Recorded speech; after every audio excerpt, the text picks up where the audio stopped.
schedule is more or less as written, except we're going to work on jumping out to Glenn right after the health break. So that's the change. Good thing if people on Zoom might want to take note of that change to the agenda. So without further ado, I'll turn it over to Kevin for our special guest. Perfect. Thank you very much. Well, thanks everybody. Hope you had a great lunch as well, and it was nice to have that refresh and starting fresh anew this afternoon as well. I'm going to introduce you to our guest in just a moment's time, but I'm going to talk about the history of emergency backup goaltenders over the next few moments. First of all, we love dramatic stories with great endings, and you're going to hear a fabulous one today. Perhaps, and we don't even think of him in the same breath, but perhaps the most famous emergency backup goalie was, of course, Lester Patrick, back in 1928 for the New York Rangers.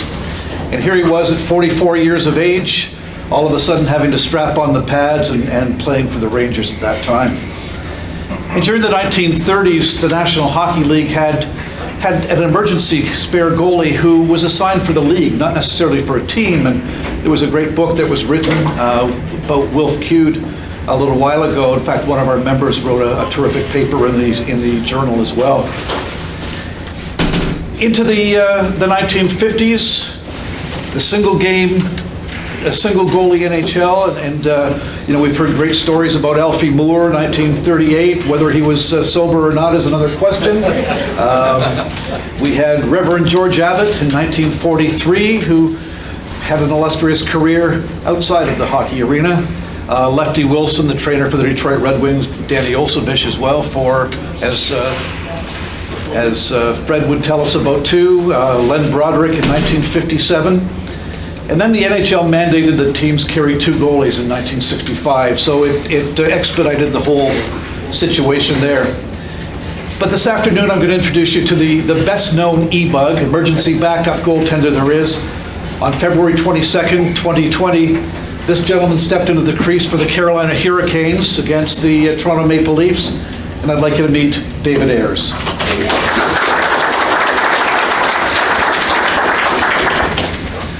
So David is famous for a game in Toronto, but he actually has local roots. And David, maybe let's talk about being born in Whitby here in the Durham area, and your path through the last little while. Yeah, I was born in Whitby, born and raised in Whitby, played Whitby minor hockey all the way growing up, and just one of those things where my dad was a goalie, my brother was a goalie, so I had no other option than be a goalie. I mean, I think you guys have all seen the old equipment. My dad, wore the old Cooper Durasoft pads that weighed 10 pounds each when they got wet. So my brother would have those. And I remember when I started playing goalie when I was about 6. My dad's like, "Oh, you're gonna fit into these skates." There was a leather goalie skates, the old school leather goalie skates. I'm like, I'm not doing this. I don't want to be a goalie. Like I've seen you guys let in enough goals. My dad always used to get hurt playing in net, so I didn't want to be a goalie. But prices even back then, goalie equipment wasn't cheap, and it was hard to come by. Yeah. So I ended up throwing on stuff that was up to my waist when I started, and 4 years later it was down to my knees, right? So, but that's just the way that it was back then, and we didn't have what we have these days with goalie coaches and stuff. So luckily for me, I thought my older brother, being 4 years older than me, I could see what he's doing and what not to do. And then the same thing with my dad, just kind of learn from them. So I thought, I'll learn from them and be better. So I'll go with it and I'll be a goalie. So I ended up playing all through Whitby, had a couple scholarships in the state offers. As we talked about before, being a 17-year-old boy with a girlfriend, and she's like, "Well, if you go and take these scholarship offers, our relationship is over."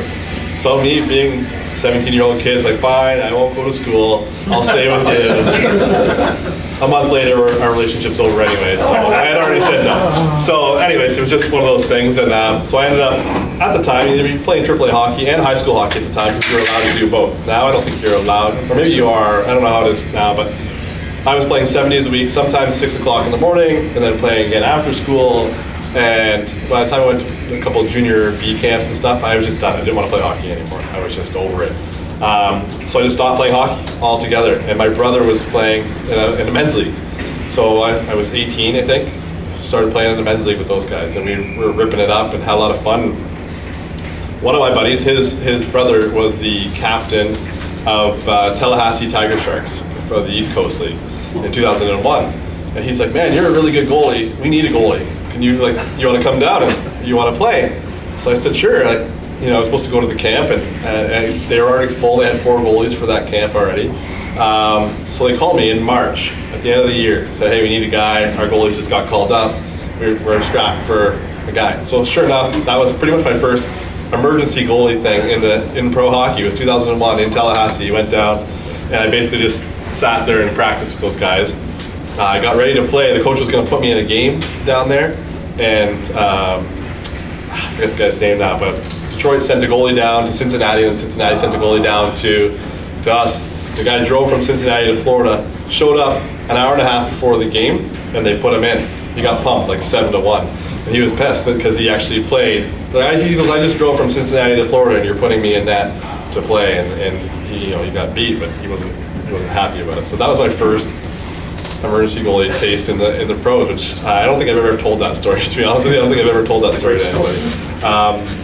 So that's how I kind of grew up and got to hockey. Obviously, after that happened, I had a kidney transplant in 2004, and that kind of killed my dreams of playing hockey after that. I never thought that, I wasn't expecting it to make it anywhere when I was down in the East Coast League. I just wanted to play a game or two of pro hockey. Sure. Because then you can come back to Whitby and say, hey guys, like I played pro hockey. This is, you feel cool afterwards after you said that. I don't know. So anyways, that got cut short. I got my transplant in 2004. So. How did it impact on your career? It was terrible. It was one of those things where you're young. I was 25, almost 26 when I found out that I needed a kidney transplant. So I'm thinking, I'm in great shape. What's going on? Like, why is my body doing this to me? And the one thing I only wanted to do was play hockey. So I said to the doctor when I found out that I needed a transplant, like, can I still play hockey through dialysis? And he's like, probably wouldn't do that. And I did. So I had the PICC lines coming out of my neck, and I would just tape them to my chest. Oh, jeez. And I would go out and I'd play hockey. So I'd still be a goalie. You couldn't, at that time, if you're on dialysis, you have a really strict diet because your body's already pretty much toxic at that point. And then you got to watch what you're putting into it, right? So it was like 1 cup of fluid a day is all I was allowed to have. So when I was playing, I couldn't drink anything. It just was sprayed on my face, put it in my mouth, spit it out, and that's how I would play. But my doctor was like, you're nuts, because if those PICC lines get hit by a puck and they break, well, you could be bleeding out on the ice, right? So I didn't care. I was 26 years old. All I wanted to do was play hockey. And sure enough, I did that. I was lucky enough my mom was a donor. Well, she was matched. She was my donor. And I only had to do dialysis for 9 months, but it wasn't fun. I mean, that was, I went from 100, so I weigh 205 right now, just to put it in perspective. For those 9 months on dialysis, I went down to 160 pounds. So it was not fun. Oh, okay, so I think we need to know a little bit more about e-bugs. Tell us about how many are, for example, with the Maple Leafs, how many were there for the team, and where do you stand, where do you sit, where do you put your equipment, all of these sorts of questions. So the first year was 2017. Okay. I got a call and said, hey, NHL implemented a rule that we needed an emergency goalie for every location. So, me being a guy that had already been with the Marlies since 2012, 2013 season, they called me up and said, hey, we know you, we know that you're good enough to play, can you be the emergency goalie? We're also going to have some of the university kids come out and fill some games as well, but we want you to do, majority of them. I think I did, 70% of the games in the first year. I did 100% of the games in my second year. I did all of them. All the playoff games in first year, all the playoff games in the second year. And then the third year was when I actually played. But I think at one point there was 5 college kids that would fill into some of the games I couldn't, because I was working full time too. Right. So some of the games I couldn't go to, they did a good job of scheduling. And even with the games that they gave these emergency kids or these university kids, the kids couldn't play because they had games too. So the games they scheduled ended up coming to me anyway. So that's why they went second year all just me. I was happy because I was going to take a job in Calgary. They called me on 2017. They called me September, and I had 2 days to give the job in Calgary, a yes or a no. And when they called me, the Leafs called me, I said, well, I guess this is a no for Calgary. I'm going to stay here and do this emergency thing in Toronto. So that's how I started my whole emergency kind of career, you want to call it, in Toronto. So, do you sign a contract? Are you paid? And if so, if you don't mind my asking, what would you get per game to sit and be in preparation? You don't really get paid, but you have to be under contract. So you did sign a contract. Mine was year after year. I did 3 years. You got about $50 for a game, and they gave you a ticket to the game, and you went up there and you sat in the middle of the 300 level with your dress clothes on, and everyone else has got their jerseys on, crushing beers around you, and you just gotta sit there like this, not taking any of the fun in, and you gotta be straight faced type thing. And I mean, people would find out. People would find out that what you were there for and stuff like that, and they would tease you and go to the place and bring you up a beer and be like, here, take this, and obviously you can't drink it, right? So they just joke with you and stuff, but it was kind of fun. So I think I did 1 game of having people do that to me at the beginning of my whole emergency career, and then I found a spot in 317. So if you go to the rink and you see the number 317, I stood right below that for 3 years, 124 games I was there for. So I stood every single game I was there for. It was a lot. But I was out of the way. Nobody would really bother me, and I had to get dressed 4 different times in those years. And I would just kind of silently walk down, and nobody would know really what you were doing. But I heard other places have their emergency goalies. They all sit up in the gondolas with the rest of the guys. I wondered about spots with all the other players. In Toronto, you get your own little spot and just kind of hang out and go home. I'm surprised you didn't have to pay for your tickets. Yeah. Yeah. Good thing the security guards there. The security guards are like, yeah, I know. At the time, Sarah would come in with me, and we kind of made friends with security, and they let us in, even though they knew we were just standing, so they didn't really care. But they were good. So you had to bring your equipment to the rink every game. Mm-hmm. Where was that stored? Would you put it in the Leafs dressing room? No. A lot of times it was in my truck. Oh, okay. I mean, they gave me a parking spot where all the players park, so I would just bring my truck in and park there, leave my stuff in the back of the truck. A lot of the times I would practice with the Leafs in the morning, or Marlies in the morning, and then sometimes they would take my equipment from the practice rink to that rink, just put it in like a little room on the side. You weren't allowed to be in the actual change room with the guys. Even when I got dressed, I wasn't allowed to be in their main room. Really? Yeah, the first time I got dressed for Chicago, they allowed me to come in because there's a TV in the back area and lounge area. So I think it was Cam Ward, I think it was Crawford as well, and another player that were all sitting back there. Come sit with us. So I'm half dressed with my equipment on. We're watching the game on the screen back there. But other than that, every other time, I remember I got dressed for the Leafs. I sat in the laundry room when I got dressed with one of the equipment guys. He was folding towels, and I'm sitting there watching the game on this little screen like this.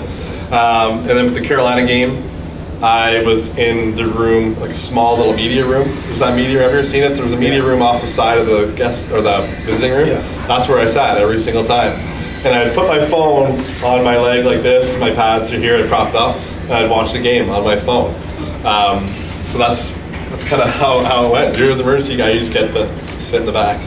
So take us on the path of how you even became an e-bug. And you say you were working with the Marlies, the Maple Leafs, but weren't technically, were you? No. Tell us the entire path. And we keep hearing about the Zamboni goalie thing. That wasn't necessarily your role, was it? No, so the whole thing started, my Zamboni career started in this rink.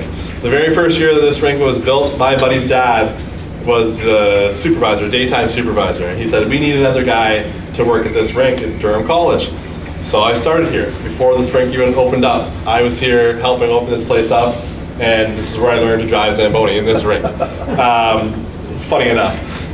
So anyways, I was here for 1 year, and I didn't want to just stay here. Everyone said, go to the city of Oshawa. There's more money to be had getting out of the private sector. So I was here for 1 year, went to the city of Oshawa for 6. And then I was just there working in the pools, working in the arenas. You go to work, you read the paper, you do a couple of tests around the refrigeration room, you go drive the machine for a bit, and then that was your day. It was pretty boring after 6 years of it. I'm like, I need to do something else. I wanted to be a manager. So I saw this job opening for the Toronto Marlies to be their Zamboni guy.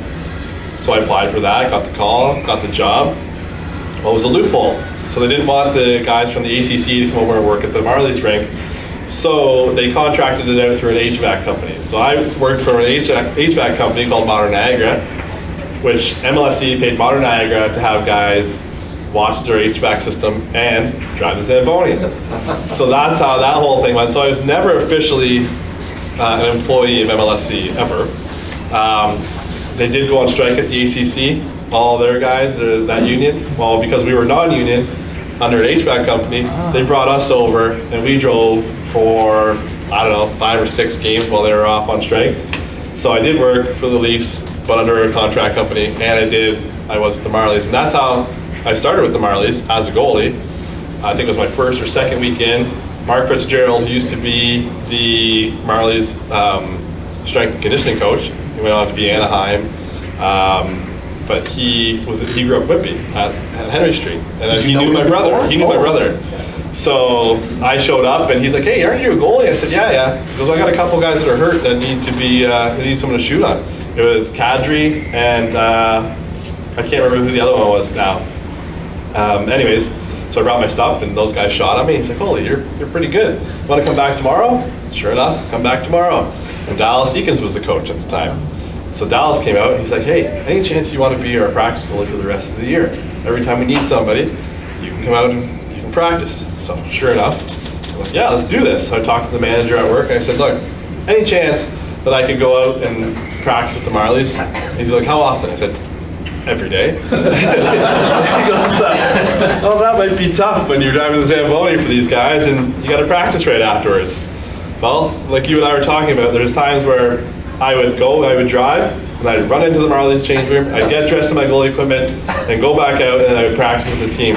Well, say we had a 2-hour practice, that 1-hour practice halfway through, like, we need a flood. Well, I'm the guy who's doing the flood. So I'll go back, take off my chest protector, take off my pads, still have my pants on, my sweaty gear, and I'll drive around, I'll do the flood, I'll run back in, put my equipment on, and go back out for the second hour.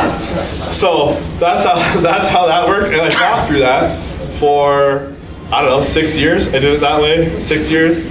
And then I started practicing with the Leafs as well. So there's a lot of days I would do an hour to 2 hours with the Marlies. And then, because at, it's Ford Performance Center, I guess now, there's that 4 pads, so they've got their own. So I'd get dressed with the Marlies, do their practice, come back off, have something to eat for half an hour, go back on, and do the Leafs practice for 2 hours after that. So there's days I was on the ice for 4 hours straight. And then I was working at Mattamy Athletic Center as the operations manager. So the old Maple Leaf Gardens. The old Maple Leaf Gardens. So then I would go from practice to that rink, and I'd work that rink that night, and I'd go home at like 9 o'clock at night. And then I would go to the gym at 10 o'clock at night from 10 to 11, go to sleep, get back up at like 5:30, 6 o'clock in the morning, and do it all over again. Man. So I did that for many, many years. So that was You mentioned Sheldon Keefe. Now, was he instrumental in getting you to be the practice goalie for the Maple Leafs at that point, having been with the Marlies? Yeah, so I think I went through, I don't know how many coaches I went through with the Marlies. Dallas, Steve Spott, Gord Deneen. Oh, I forgot about that. Yeah, Derek King, I think, was intern, I think, at one point in time too.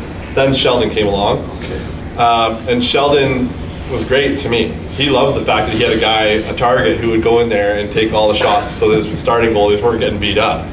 So I would be the guy who just go in there and he's like, "Dave, we're doing a 5-on-0 drill today." I'm like, "Oh, perfect, let's go." 5-on-0. You know, and that was one of my first big memories of him being the Leafs coach when he got brought up, is that he tried to change the game. You know, Babcock had more of a structured kind of game, and they were, Sheldon wanted to change it. He wanted to get the defenseman to jump in. He wanted these guys to touch the puck 2 or 3 times before they'd shoot it on a power play. So instead of starting this on a power play, he started on a 5-on-0, and I'm in the net. So each guy, you can imagine, as Marner, Matthews, Tavares, Morgan Riley, and I can't remember who the other guy, I think maybe it was Willie. So all their high-power guys are going on a 5-on-0 on me. Each guy's got to touch the puck twice before they shoot it. So I got smart after a while. I knew that everyone, so I'm counting. He's touching it. So I'll stand there in the middle of the net just like this and watch them play tic-tac-toe. And like, he's the last guy to touch it. He's going to shoot it. So I'll get over there and I'll stand and wait for him. But if not, you're getting beat up. Like there was lots of times I got so many injuries from doing that. I never missed one practice in 8 years. Out of all the injuries that I had broken collarbone, I had many concussions, I tore my finger apart, and slap shot off the back of my hand, ripped my ankle to pieces playing baseball. I never missed a day the whole time in 8 years. So, Wow. yeah. So February 22nd, 2020, you're watching your phone and all of a sudden you get the phone call. Who called you and how did they let you know that it's time, Dave? Yeah, so Reed Mitchell was my guy there. He would obviously talk to the other team, find out what happened. So all 4 times that I've ever had to go in or get dressed, he would text me. He's like, okay, one of the goalies is down. Just be on call. And I'd wait like 10 minutes. He's like, yeah, he's not coming back. So come down, get dressed, grab your gear, and just sit there. And I would just sit there. I'd just sit there and watch the game on my phone. And then you get undressed and go home. That's just how it worked. But obviously the one game against Carolina, James Reimer got hurt. I text Reed first. I said, oh, Reimer's hurt, because I saw him get hurt. His knee got hurt right away, and I saw that. He was limping around. So before Reed could text me, he's like, yeah, I think he is hurt. Just be ready to go. Well, then sure enough, he gets taken off, timeout. And then Radzic goes in. So I go down once Reimer gets hurt. I go down and put my gear on. So George Allis, who's the equipment guy for Carolina, who went in for 7 seconds in one game for Carolina years ago. They put him in for 7 seconds at the end of the game. Well, he came in and he was telling me his whole story about what was going on and how he did it and how it freaked him out. And I'm like, well, that's okay. I won't have to go in today. I'm good. I'm just relaxing here, and I'll talk to you and talk to one of the PR guys. And next thing you know, someone busts through the door. He's like, put your chest protector on. You're going in. And I was like, for real? I was like, yeah. I'm like, all right, let's go. This is awesome. Austin Matthews and I did a commercial together like 2 days before this on that rink. I'd have practiced on that rink many times with the whole team, and everything's been lit up, but no fans, obviously. But so I was like, let's go. Like this is what I've been hoping for.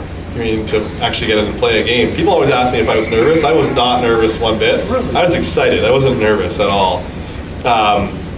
Until you get out, you step out there, and then there's like the tunnel.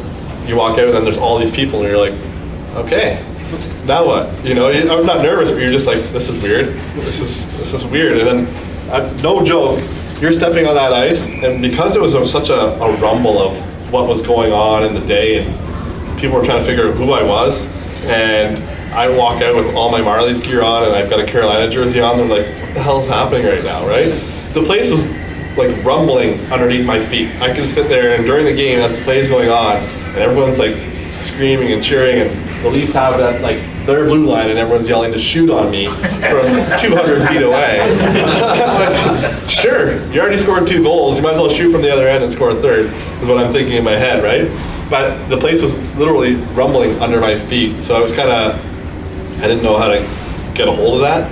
So I just kind of said to the guys, you just got to get me to the second intermission. Just get me to the intermission so I can regroup and get rid of this whole, just a weird feeling, And then so I ended up sitting down with James Driver, who I knew from the Marlies and Leafs before that, when he was in Toronto. And he says to me, Dave, you're a goalie. This is what you do. You stop pucks. I've seen you do it. You're good at it. He goes, don't worry about all those fans. I'm like, yeah, okay. Don't worry about all those fans. There's 20,000 people like staring at you. So he goes, you'll be fine. Just go out there. So he got up and he walked. He actually kept half his gear on because he messed up his knee. But because they scored 2 goals on 2 shots, they're like, get him back in there. He can't be any worse than this guy. Just let him stand there. And then I started kind of making 1 or 2 saves here and there, but he kept his gear on for the rest of the game. And so he walked away, and I thought to myself, like, this is what you do. This is just have fun with it. This is the only chance you're going to get probably to ever play in the NHL, so just enjoy it while you can. So then Rod comes in, and he does his like 30-second talk. He's like, this is just a good memory. Whatever we do out here, let's just play hard for ourselves. Let's play hard for Dave. Let's go win a game. So he does, and I turned to a couple of the guys. I remember turning, I think it was Stahl and Jacob Slavin were sitting kind of right here. I said, if you guys score 1 more goal, I'll shut it out in the 3rd period and we'll win. They just looked at me like, what the hell are you doing? They just looked at me all weird. And then at the end of the game, they're like, you weren't lying, man. You weren't lying. We scored 1 goal and you just started to play. And Like, I didn't mean to do that. I was just trying to be confident at the same point in time. But they were great. Those guys were awesome. They played their hearts out. I didn't really have a lot to do, to be honest. But you did so well. Let's step back just a little bit. So they gave you the number 90, but they had the nameplate on the sweater. Or the jersey. How did that happen? So that number was just the number that they chose as their emergency goalie. Funny enough, out of the 4 times that I've actually had to get dressed, that's the only time that they ever put my name on the back of the jersey. And they put my name on the back of the jersey before they had any clue that I was going in the net. Really? So they brought the jersey into me, they hung it up on the thing, no name on the back, and I was talking to Pace, who was their PR guy at the time. And then Bobby Gorman, who's their equipment manager, comes back in and says, give me that jersey, I'm gonna put your name on it. I'm like, oh, this is awesome. Okay, so he goes out, puts the name back, comes back, and there's another picture of me holding it up. Because I said, I want to take a picture of this because no one's ever put my name on the back of an NHL jersey before. So I take a picture of it, no joke, I put that thing back down, and that's when they came in and said, put that chest protector on and a jersey on, and you're going out. So it was kind of weird how they had actually put my name on there, not even knowing that anything was going to happen, and sure enough, I went in. You were wearing some of your Marlies equipment at the time. They made you cover up part of it. Tell us a little bit about that, if you will. Yeah, the first period I was wearing my blue pants, so they have hockey cards now that I have. You'll see some of them that have my blue pants. That's the second period. And then, so they come in after, in the second intermission, they're like, hey, any chance you could put these this red shell over top of your pants? Are you kidding me? I'm sweating and I'm tired and I just, I want to just chill out for a second and regroup my thoughts. No, I had to tear all my stuff off, my pads off, everything, put this red shell over top of my pants and get all dressed again. But, I mean, it was good luck. I don't even like the color red, but it was good luck because clearly I didn't let any goals into the third, so they didn't let me keep the shell. I kept the jersey, but I wasn't allowed to keep the shell. I'll get to that in just a moment's time. By having played, I'll say against, but because they were part of your team with Matthews, Marner, Nylander, these guys, was that any kind of an advantage for you, or was that an advantage for them, perhaps, knowing your quibbles, rather? I don't think they needed an advantage. I think if they shot, it was going to go in anyways. But I did make a few of those saves, like Zach Hyman kind of one-timer from the slot. Yeah. That's a set play. We did that all the time in practice. The Matthews bump play where he'd come down, bump it to the corner, he'd bump it back, and he'd go short side on you. That's another set play.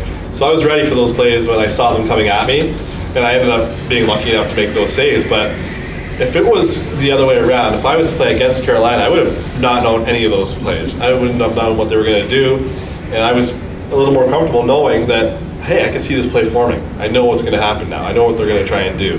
So yeah, I had a bit of an advantage at that point, but they also kind of probably took it easy on me at some point. I mean, the next day I went to practice. Willie Nylander, who I've known since the very first day of coming to the Marlies, he comes up to me, gives me a big hug the next morning. He's like, man, that was so awesome. I was so happy for you. Just so you know, I had the puck coming in over the blue line. He's like, I was going to come in and try and drive the net and shoot it on you. He said, if you saved it, they were going to boo me. If I scored, they were going to boo me because they were already on your side. So I just button hooked and turned back away and just passed it over. He's like, I didn't even shoot it. So. Did you know anybody on the Carolina team at that point? I knew Reimer and Jake Gardner. Oh, Jake. Jake Gardner. Yeah, people always bug me with that because at the second goal, the puck was coming at me. I had to save, and Gardner stood in front of me, hit his shin pad, went to Pierre right on his stick in the back of the net.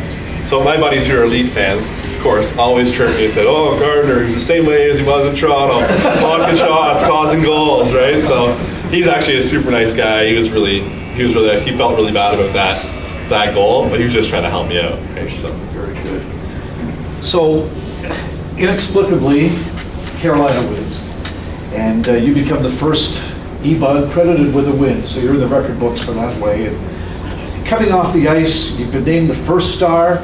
Tell me about the reception with the Hurricanes at that point. I had no idea. Like you and I talked about before, when you're a player, you're a player. You just, whether it's the NHL or your beer hockey league, you're going out there for the same reason. You're going out there to play hockey.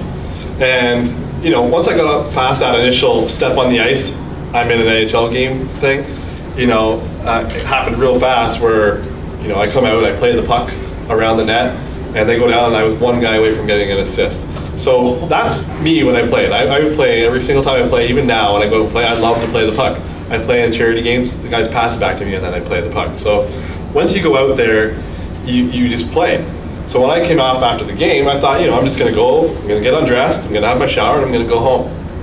Well, I walked down the tunnel, and they're like, hey, you're going back out there, you're the first star. And I was thinking, oh, okay. So I go back out, and as I'm walking out, how many times have I been there for the Leafs games where I'm like, they just got trounced, everybody's gone. Right. Well, I walk out there, the place is 3/4 full, and they're all standing up, and they're all cheering for me to get the first star. So I thought, the visiting team of the guy takes like a little tiny loop and comes right back off? I'm like, I'm not doing that. I'm going for a skate. I should have went for a longer skate, but I went for a little bit of a skate, kind of took it all in as much as I could. Of course. And then I get back, and again, not thinking, Hockey Night in Canada, they're going to want to do interviews for Hockey Night in Canada. Right. So I didn't even think about that part. Like, I had my Marley stuff on, and I had actually my Leafs undershirt underneath my equipment.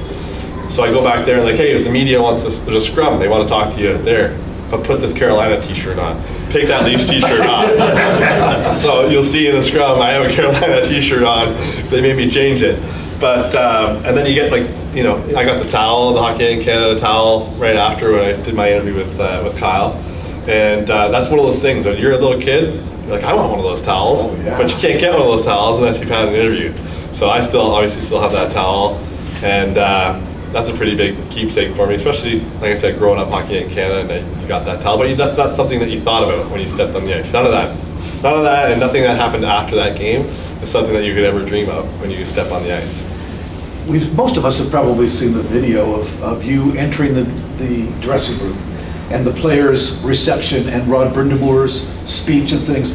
Tell us a little bit about that. Yeah, so I was doing that media scrum, and they were kind of rushing it. They're like, let's go, like, we're done talking here, and get back in the room. And I was like, well, why is everyone so excited? Well, the guys are still all on their equipment, and they're dumping me in the water bottles after. And that's where I think last time someone told me there was 26 million views of that video. I'm surprised. So that's a lot of views. But the guys were so excited. Rod was an awesome guy. So excited about that whole thing. And I got two things from that game that the players gave. James Reimer gave me a stick and said, Dave, thanks for holding down the fort. And he signed it.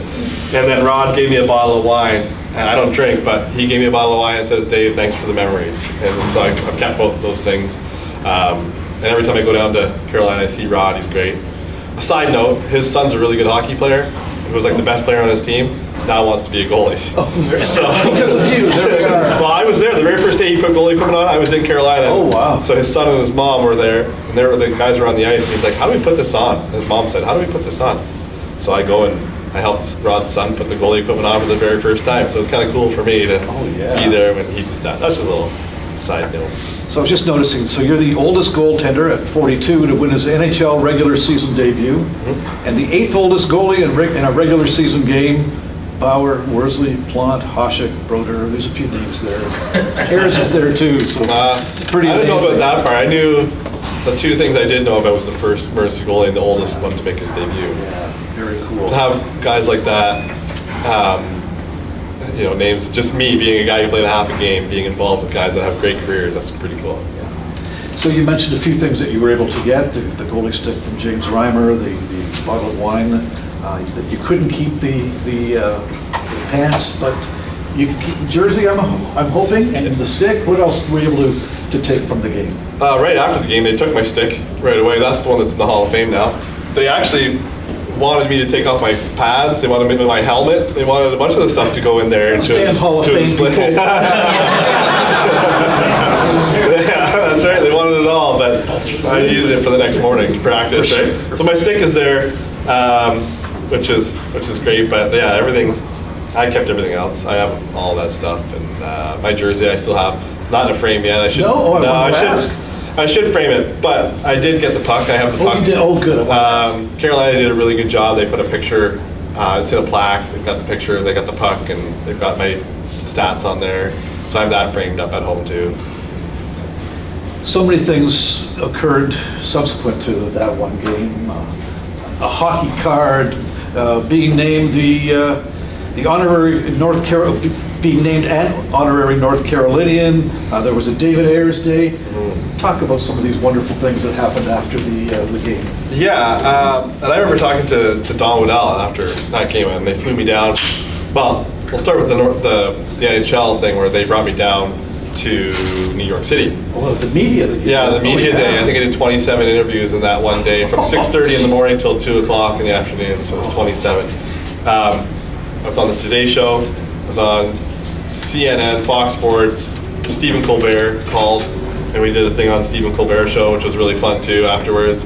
But then I couldn't tell you the buildings that I was in, because at one point, like, go here, someone's guiding you by the hips and moving you around New York City, just putting a phone to your ear and just kind of, you're just all over the place. So it was hectic for me. And then I went to Carolina afterwards, and that's when they brought in that thing, the the honorary North Carolinian thing, and then they did the David Ayres Day, and then they did those T-shirts. And they came to me for those T-shirts and said, hey, we want to do T-shirts with your name on it. Carolina at the time wasn't really like a well-known franchise, I guess. They were struggling to get some people into the stands and stuff, so they were kind of using that media attention to help them kind of, propel themselves a little bit more. So they sold these T-shirts. I said, the one thing that I want from this T-shirt is proceeds go to the Kidney Foundation. Bravo. So I said, I'm not doing this unless you do. And then, okay, well, we got to find out where the Kidney Foundation is. Sure enough, the headquarters for the Kidney Foundation is in Charlotte. Oh, nice. So it ended up working out that I think they sold 25,000 T-shirts in 3 weeks. So we ended up giving a good chunk to Kidney Foundations and stuff. So, if it wasn't for everything that happens in the Kidney Foundation and all the doctors and stuff like that, I wouldn't even been able to play. So that was me kind of hoping to give back. Do you keep in touch with any of the Hurricanes? Yeah, every time I go down there, I always talk to the guys. I'll go to the rink and hang out with them.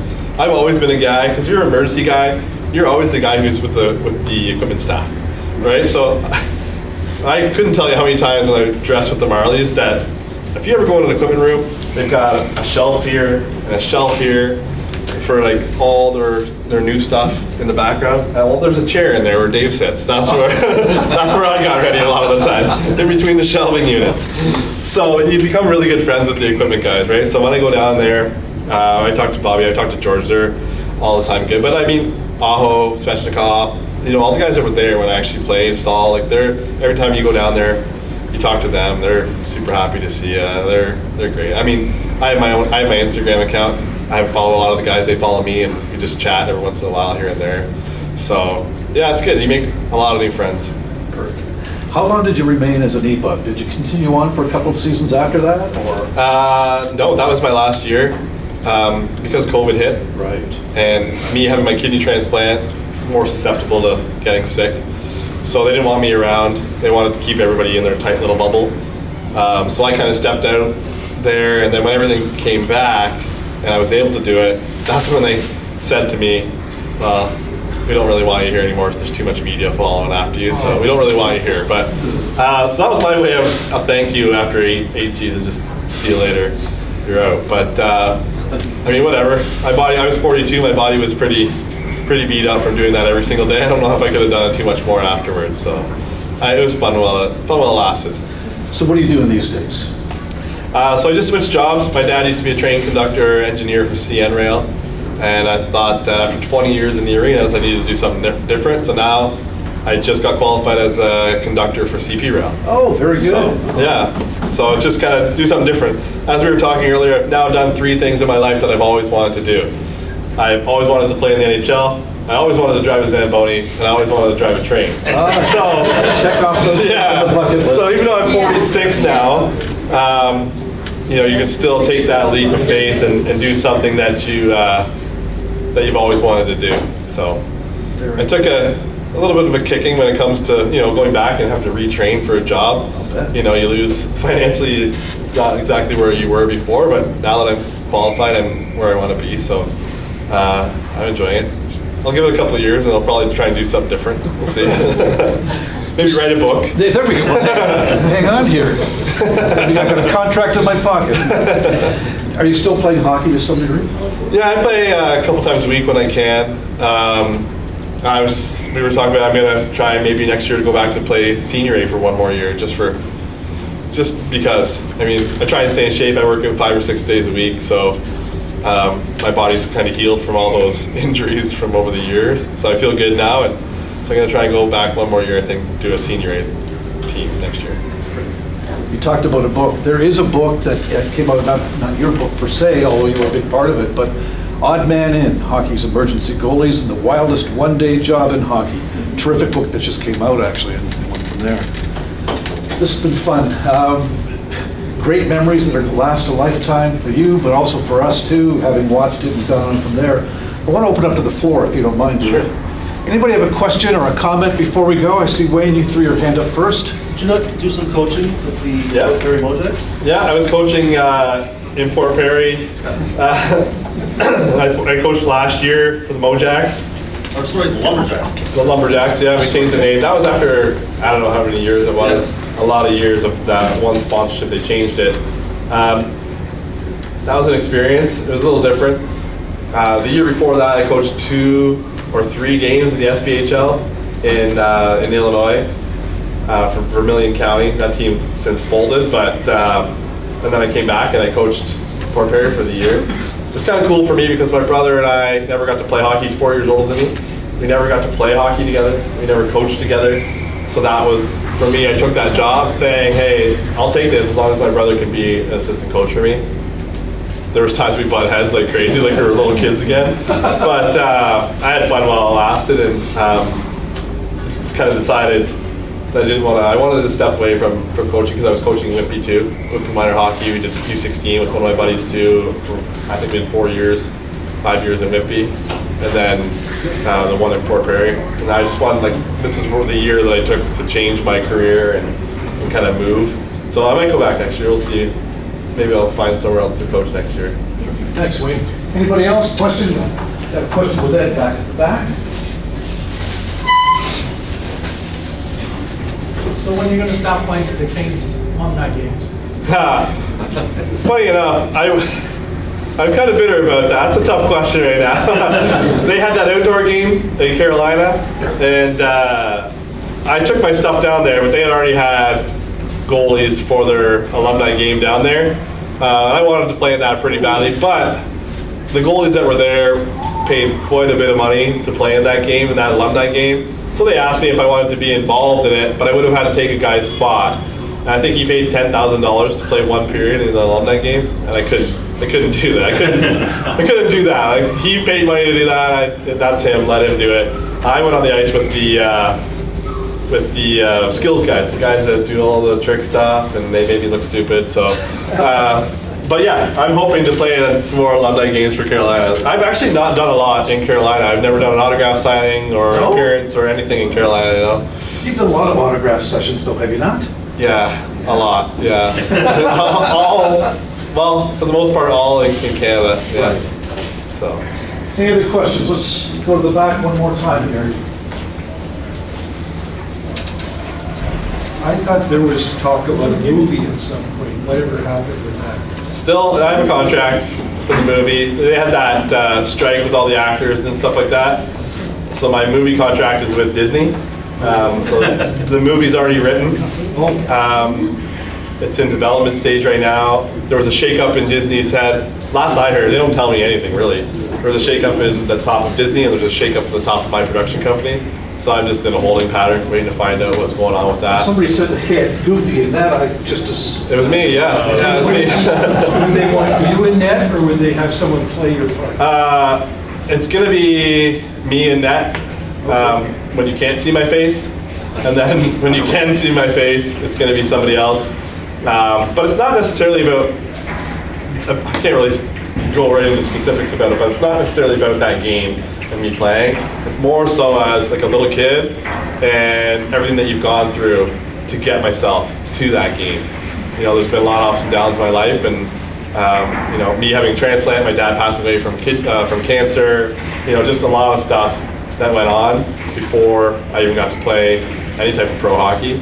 So, and then just battle my way up through to get to that spot. So that's how the movie goes.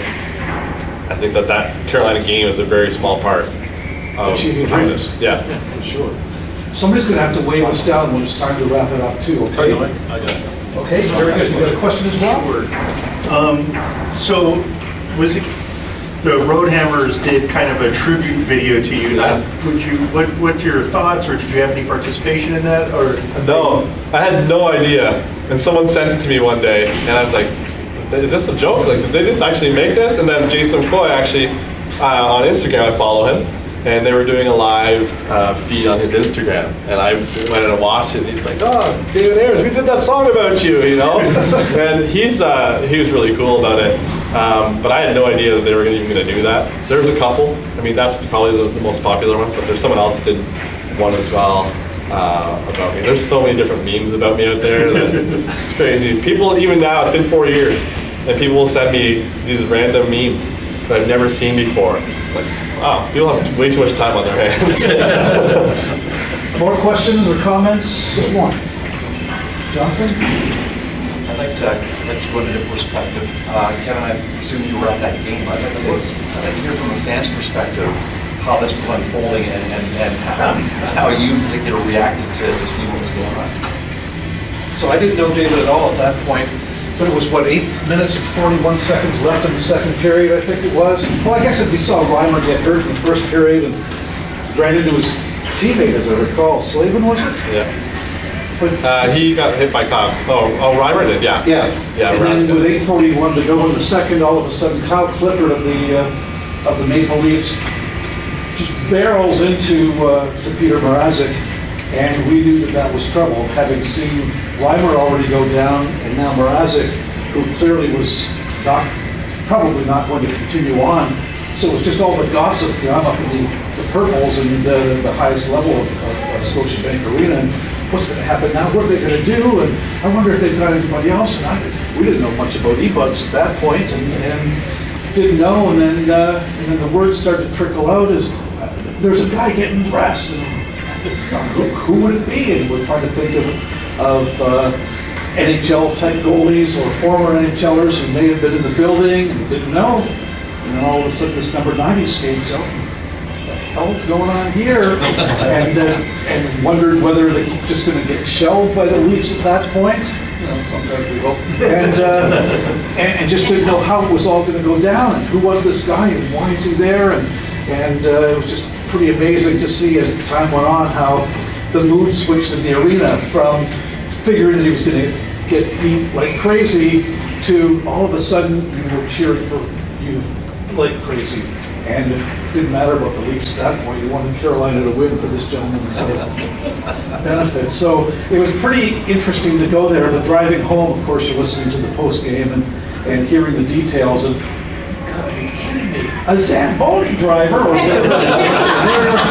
from there. Funny enough, I work at Scotiabank Arena as well, and I probably have seen you without even knowing at that time. But finding out the real story was something. It's still a remarkable story now. So there we go. Thanks, Jonathan. Sorry. Anybody else? Question, comment? There we go. Got one more over here. It's going to be a quick question. As you were getting prepared, like you got the call, okay, you got to go on the ice. Did anyone tell you, don't get injured, don't take risks?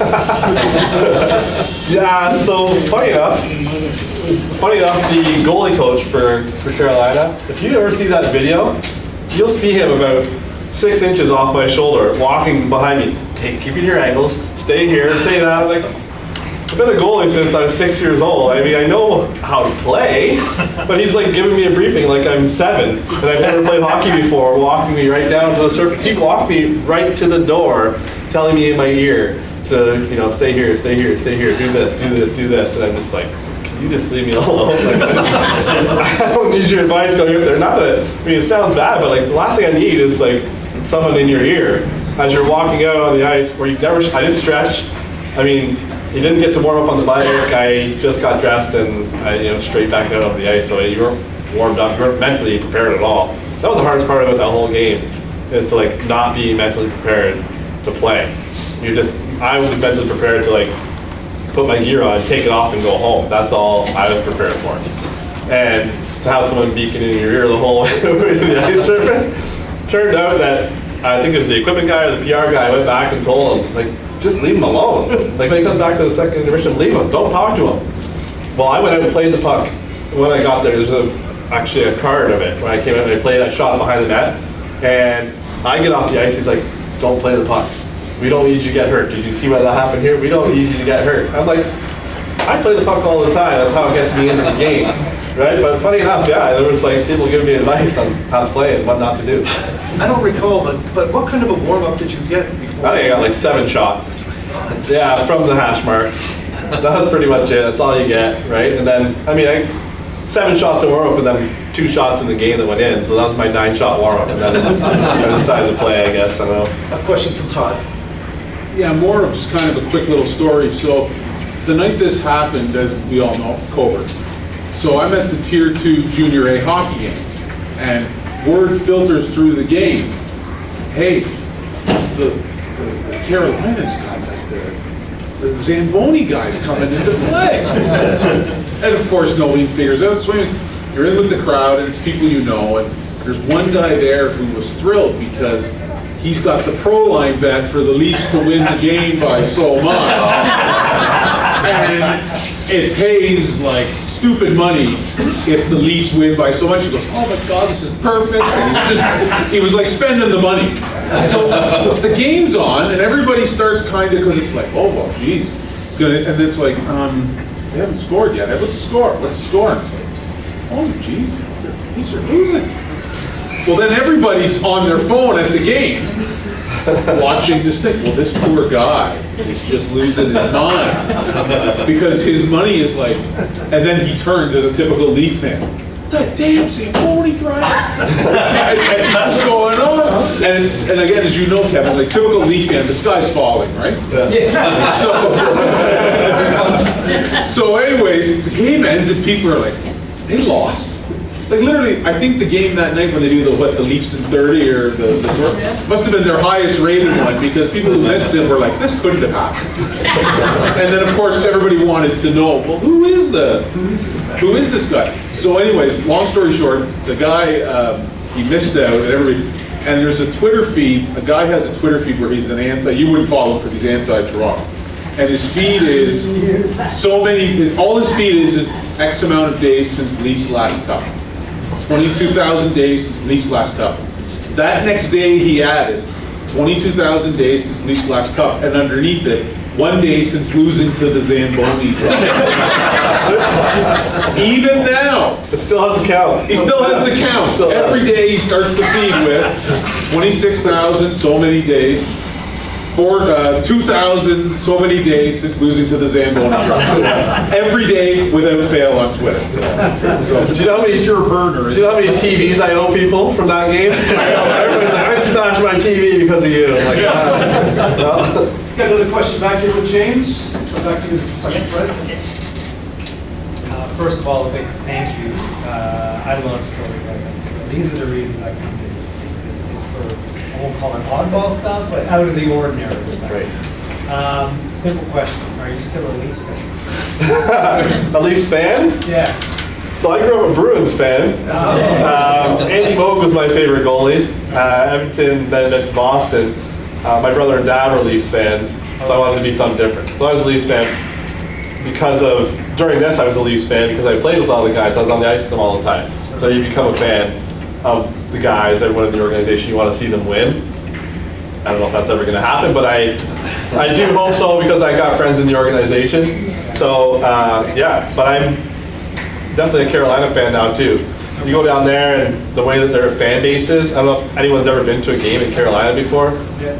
It's awesome. It's awesome. They tailgate before the game. Their fans are so hardcore into that team. It's a great, great city to go watch a game. So if anyone gets a chance to watch a Hurricanes game in Carolina, do it. It's a lot of fun.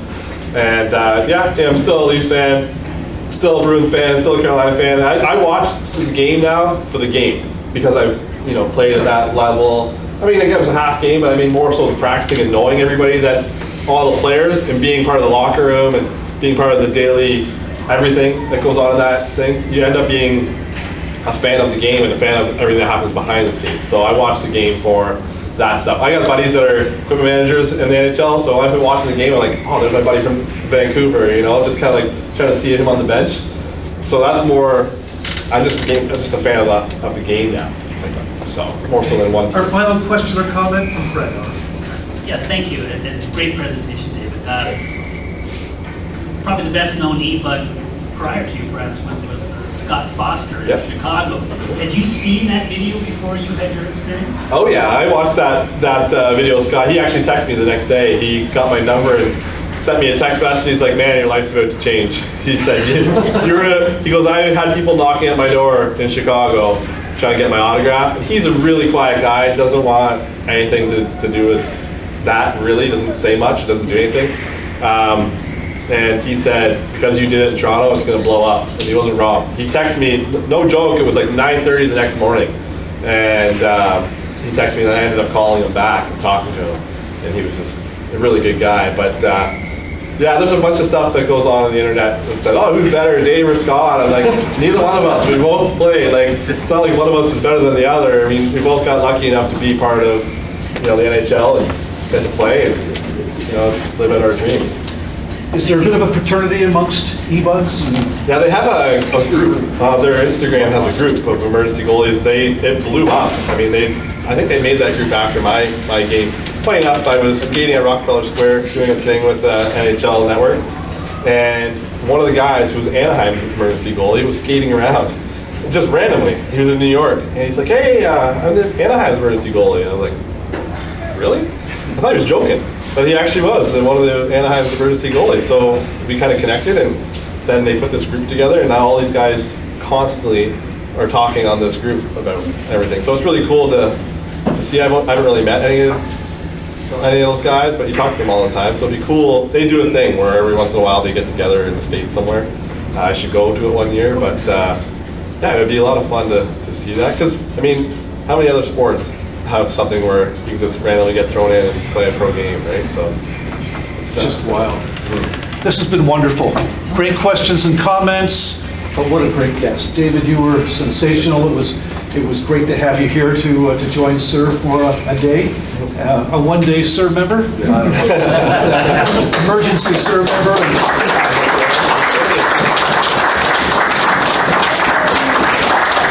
We thank you very much. If anybody wanted to get a signature or a selfie, David has told me that he'd be more than happy to do that. We don't want to interrupt the proceedings, so maybe we can just step outside or do whatever we need to do. But I want to thank you again for joining us today. Yes, thank you. Great stuff, and good luck with your career too. Fingers crossed for you. Appreciate it. Thank Great you. to have you here. Thank David Ayres, everybody.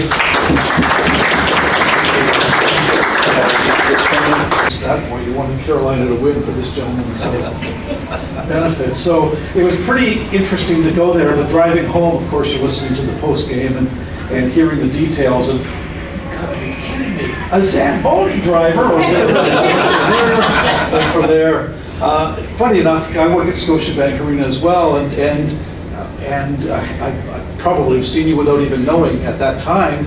But finding out the real story was something. It's still a remarkable story now. So there we go. Thanks, Jonathan. Sorry.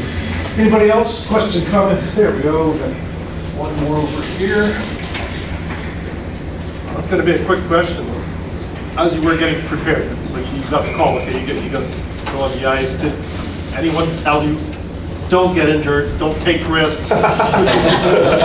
Yeah, so funny enough, the goalie coach for Carolina, if you ever see that video, you'll see him about 6 inches off my shoulder, walking behind me. Okay, keeping your angles, stay here, stay that. Like, I've been a goalie since I was 6 years old. I mean, I know how to play, but he's like giving me a briefing like I'm 7 and I've never played hockey before, walking me right down to the surface. He walked me right to the door, telling me in my ear to, stay here, stay here, stay here, do this, do this, do this. And I'm just like, can you just leave me alone? Like, I don't need your advice going up there. Not that, it sounds bad, but like the last thing I need is like someone in your ear as you're walking out on the ice where I didn't stretch.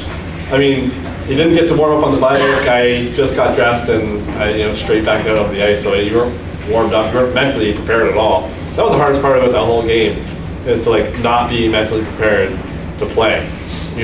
I was mentally prepared to like put my gear on, take it off, and go home. That's all I was prepared for. And to have someone beacon in your ear the whole way to the ice surface, turned out that I think it was the equipment guy or the PR guy went back and told him, like, just leave him alone. Like when he comes back to the second intermission, leave him. Don't talk to him. Well, I went out and played the puck.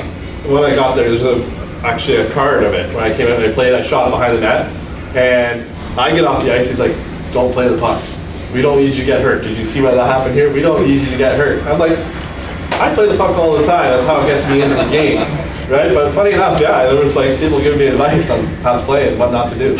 I don't recall, but what kind of a warm-up did you get before? I think I got like 7 shots. Yeah, from the hash marks. That's pretty much it. That's all you get, right? And then, I mean, 7 shots in warm-up and then 2 shots in the game that went in. So that was my 9-shot warm-up. And then I decided to play, I guess. I don't know. A question from Todd. Yeah, more of just kind of a quick little story. So the night this happened, as we all know, COVID.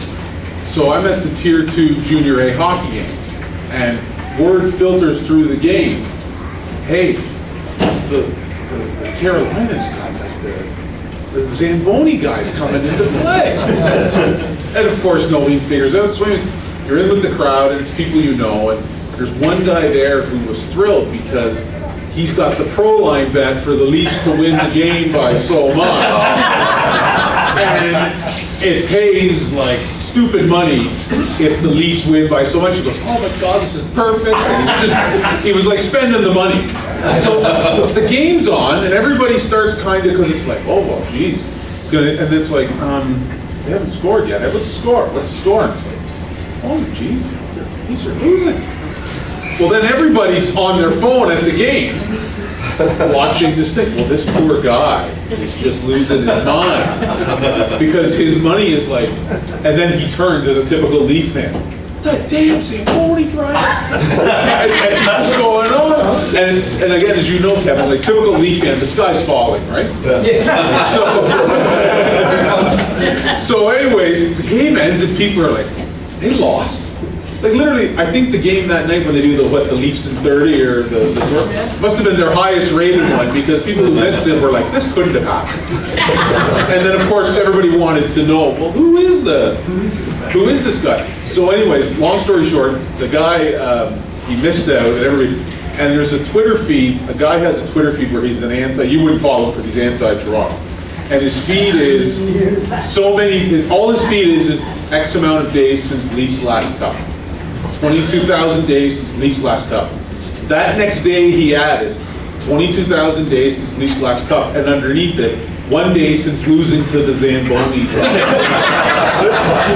Even now. It still has the count. He still has the count. Every day he starts the feed with 26,000 so many days. 2,000 so many days since losing to the Zamboni Driver. Every day without fail on Twitter. Do you know how many TVs I owe people from that game? Everybody's like, I smashed my TV because of you. I'm like, well. Got another question back here with James. Back to Fred. First of all, a big thank you. I love stories like this. These are the reasons I come to this. It's for, I won't call it oddball stuff, but out of the ordinary stuff. Right. Simple question. Are you still a Leafs fan? A Leafs fan? Yes. So I grew up a Bruins fan. Andy Moog was my favorite goalie. Edmonton, then went to Boston.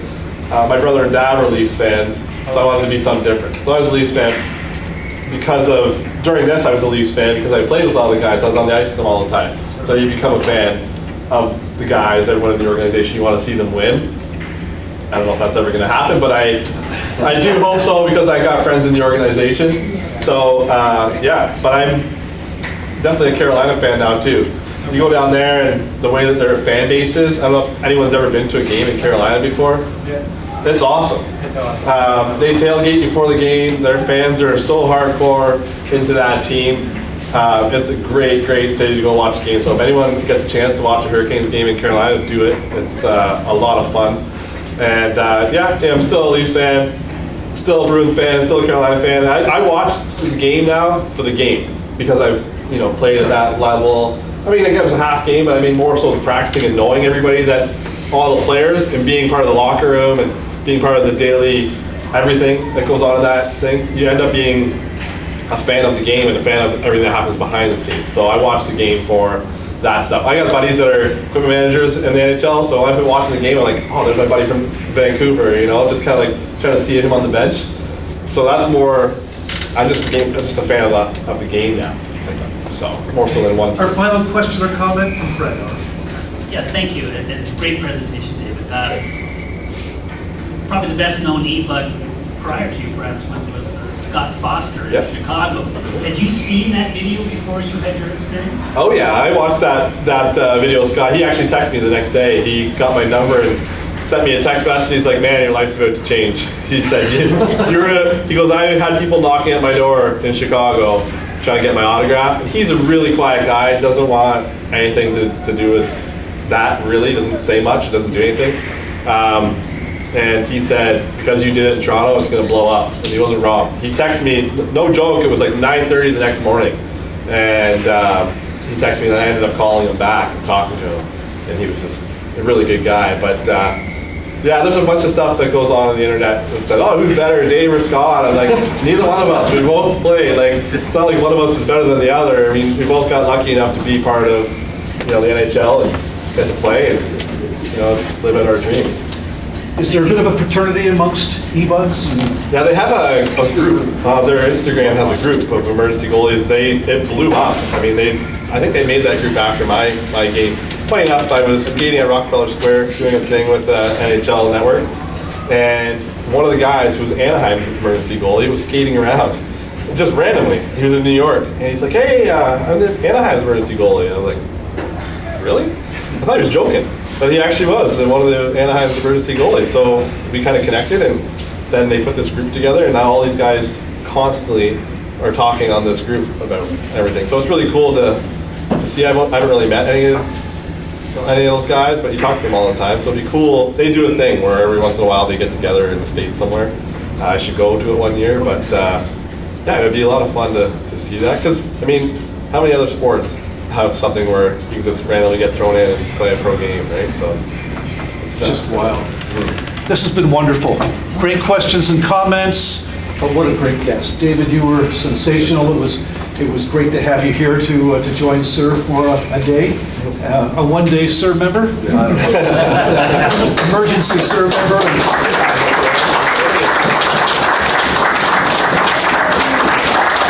We thank you very much. If anybody wanted to get a signature or a selfie, David has told me that he'd be more than happy to do that. We don't want to interrupt the proceedings, so maybe we can just step outside or do whatever we need to do. But I want to thank you again for joining us today. Yes, thank you. Great stuff, and good luck with your career too. Fingers crossed for you. Appreciate it. Thank Great you. to have you here.